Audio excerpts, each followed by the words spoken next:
Impressionante como, principalmente as mulheres, sentem dores nas pernas. Eu recebo e-mails de muitas telespectadoras falando sobre isso e, inclusive, foi uma solicitação do telespectador esse assunto. E eu espero que a gente consiga entender melhor.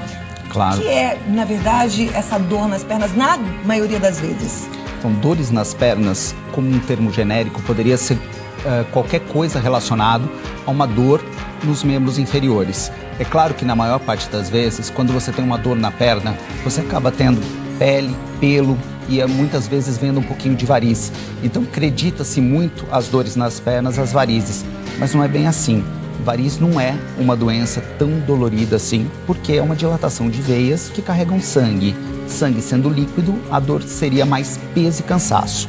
Agora, existem inúmeras causas de dores nas pernas. Causas neurológicas, com lesões nervosas, hérnia de disco, com opressão de nervo ciático, dói muito a perna. Causas dermatológicas, algumas doenças de pele. Causas reumatológicas, causas ortopédicas e, dentre elas, as causas vasculares também. Agora, as causas vasculares, elas têm uma certa frequência, né? Tem uma frequência bastante importante. A partir de que idade? É um pouco independente, depende um pouquinho da genética, mas digamos que numa idade mais adulta. Muito difícil uma criança com problema vascular a não ser uma má formação congênita, mas seria mais ligado a décadas acima de vida. Se a gente for dividir em problemas venosos e arteriais, aí muda um pouquinho. Normalmente os arteriais são mais comuns a partir da 6ª década de vida, acima dos 60 anos. Agora, varizes é um pouquinho mais cedo. Os problemas venosos podem começar já logo depois da menstruação da mulher, da primeira menstruação. Quais são as causas desse problema, doutor? As principais causas são hereditárias, tanto na doença arterial quanto na doença venosa. Na doença venosa é mais comum a causa hereditária. Eu sempre falo para os meus pacientes, hereditariedade, ponto. Tem fator de risco, mas a tendência é hereditária.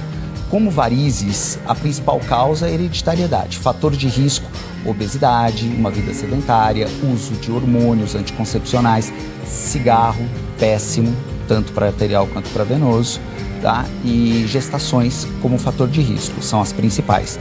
Na doença arterial, além da tendência hereditária, cigarro, quase sempre.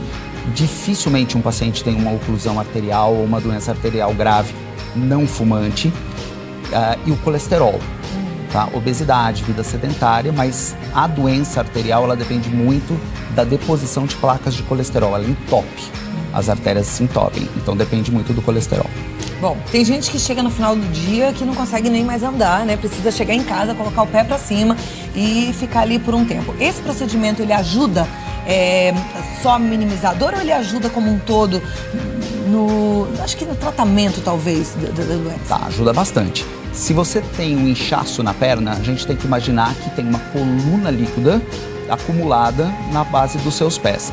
Então, como toda veia e o linfático que carregam água, vamos dividir assim, veia carregando o sangue do pé em direção à virilha e o linfático fazendo o retorno da água do pé em direção à virilha. Portanto, se você ficou o dia inteiro em pé, você ficou a favor da força da gravidade para o líquido descer e muito difícil para subir, porque depende da força da gravidade. Então, o fato de você repousar com as pernas esticadas ou elevadas, você favorece esse retorno de líquido, diminui bastante o teu inchaço, o teu peso, o seu cansaço, favorece muito. Em muitas doenças, inclusive na trombose venosa, a gente orienta o paciente a ficar com as pernas elevadas, chama-se posição de Trendelenburg.